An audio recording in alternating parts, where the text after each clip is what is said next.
Can you speak to Vicksburg? This is 63. Yeah, this is 63, and Vicksburg is the last major Confederate citadel on the Mississippi River. They've already lost New Orleans. They've lost the river. It's not a Confederate river anymore, but they still have a strong point at Vicksburg and another one at Port Hudson in northern Louisiana.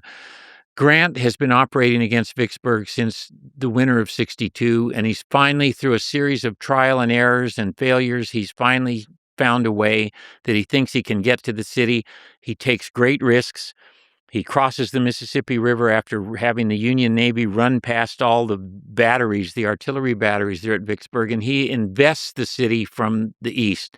He's laying siege to Vicksburg while he's just getting his campaign to do that started when Hooker is at Chancellorsville. In May, he invests the city and begins a siege that will end just as the Battle of Gettysburg ends. And it's one of the most impressive campaigns in U.S. military history. Grant's campaign against Vicksburg cuts loose from his supply lines. Nobody understands what he's doing. Sherman doesn't get what he's doing. Lincoln doesn't get what he's doing. And in the end, they go, "Oh, that's what you were doing." And it worked. And in the end, he captures Vicksburg, which surrenders on July 4th, 1863. And if you don't think that a kind of religious people didn't read divine intervention into having that happen on July 4th, 1863, you would be incorrect. That's the same day that Lee retreated from Gettysburg. What? Really? God's not putting a thumb on the scales here? Huge victories in the West, huge victory in the East on the anniversary of the Declaration of Independence. Well, that takes us to Gettysburg. Here we are at Gettysburg, which everybody knows, Lex, is the turning point of the Civil War. Or is it? Okay. No. Short answer. Well, that's first before we analyze its role as a turning point or not. Yes. What is Gettysburg? July 1863. Okay. Walk me through the 3 days of Gettysburg. So Joe Hooker retreats across the Rappahannock. Lee is frustrated because he hasn't dealt more damage to Hooker. And this is what he decides to do. He decides to move north for a second time. His army is strengthened. He builds it up to 75,000. This is his army at its absolute apogee as it gets ready to go north. It's confident, it's well supplied, well led. And so they head north, second week in June. And here's what his goal is. He has two main goals. He wants to take the war out of Virginia so that the agricultural sector isn't subject to the presence of the army, so to let agriculture recover a little. And he wants to provision his army off the rich Cumberland Valley in Pennsylvania, siphon fodder and food and animals while he's north of the Potomac. And he wants to stay up there for a long time to keep the war out of Virginia. He doesn't want to, he has no, the movie Gettysburg, he says he wants to capture Washington. No, he doesn't want to capture Washington. He knows it's too strong.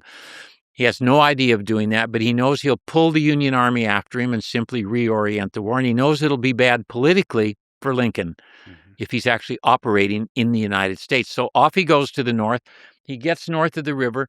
His cavalry under Jeb Stuart is not doing its job because poor Jeb, who is a very good cavalryman but has a sort of adolescent streak where he has to be praised all the time, he fights the biggest cavalry battle of the war near Culpeper, Virginia, Battle of Brandy Station on June the 9th, and he almost loses.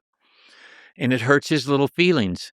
And so he decides that he needs to do something dramatic so the newspapers will love him again.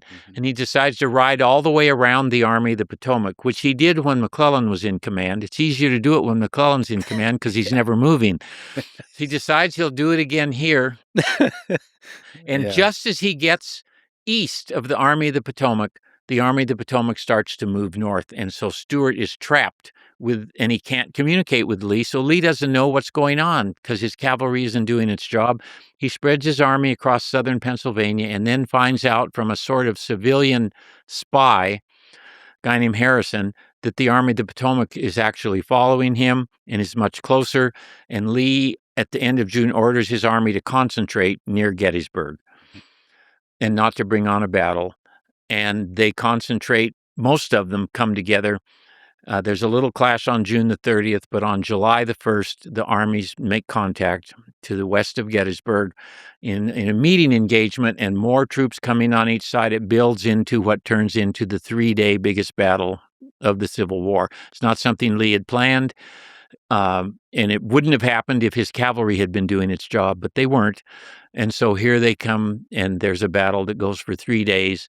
Lee he takes the tactical aggressive every day. He does the attacking. The Federals do the defending. Lee's army's 75,000. The other army's about 88,000. And famous terrain, Little Round Top, Devil's Den, the Peach Orchard, all these famous places. And it ends on the 3rd day. Lee comes close on the 2nd day. A huge victory for the Confederates on the 1st day. 3rd day, Lee's frustrated, and he just decides to let his infantry take care of it for him. And the result is what most people call Pickett's charge. Pickett was just a part of the charge. 12,500 infantry in a direct assault, and it fails completely. And he retreats the next day.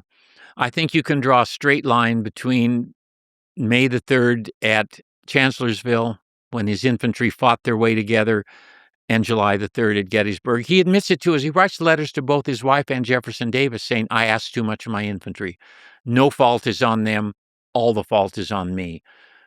And he was right. All the fault was on him. He and Grant are alike that way. They accept responsibility, not like McClellan. His first reaction is, it's not my fault to pick a general at random who did this. It's not my fault. It must be somebody else's fault. Lee took responsibility. He expected too much from his infantry. His subordinates had not been doing that good a job, and they lost the biggest battle of the war. What was the military mistake there? What could Robert E. Lee done differently? I think what he could have done, the most perceptive Confederate soldier who wrote about the war was a guy named Edward Porter Alexander, who was the most gifted artillerist. He's in Lee's army. He wrote after the war, Lee won a great victory on July 1st at Gettysburg, smashed 2 Union infantry corps, had a very strong position. He should have just hunkered down and said, okay, attack me, see what you can do.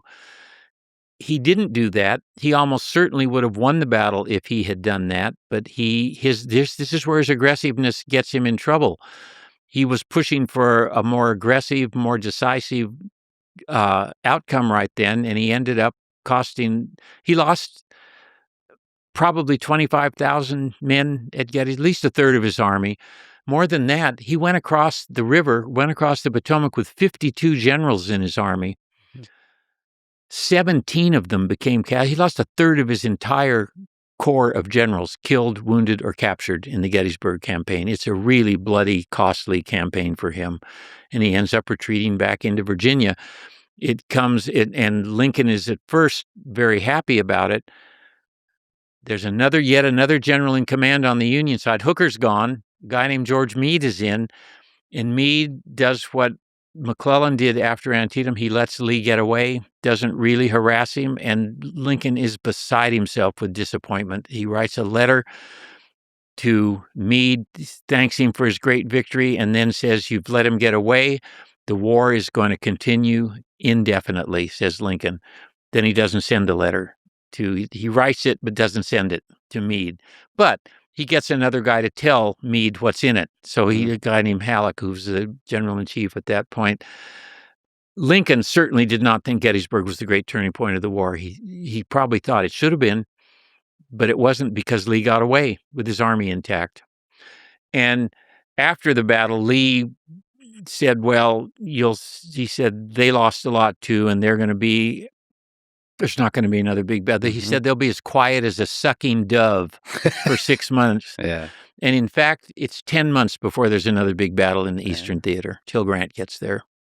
Yeah, so how does Grant come from the change the theaters from the Western Theater to the Eastern? So Gettysburg's a really important victory for the United States. Yeah, but it's not the turning point. No, and it's not as important as Vicksburg, because Lee gets away. Grant captured an entire rebel army at Vicksburg. Pemberton's whole army surrendered. And that's the second time Grant had forced an army to surrender. He forced one at Fort Donelson back in February of 1862. His victory there are no equivocations about it. It's a victory. The Mississippi is now all controlled by the United States Navy, but Lee got away. So that puts a little cloud over Gettysburg at the time. Grant wins one more victory in the West after this. He wins the Battle of Chattanooga in late 1863. And that then puts him in position for Lincoln to decide that he not only should be in charge of everything in the West, he should be general in chief. And that's what brings Grant to the fore. And in March 64, he's now general in chief with the new rank of lieutenant general. He's got 3 stars on his shoulders now instead of 2.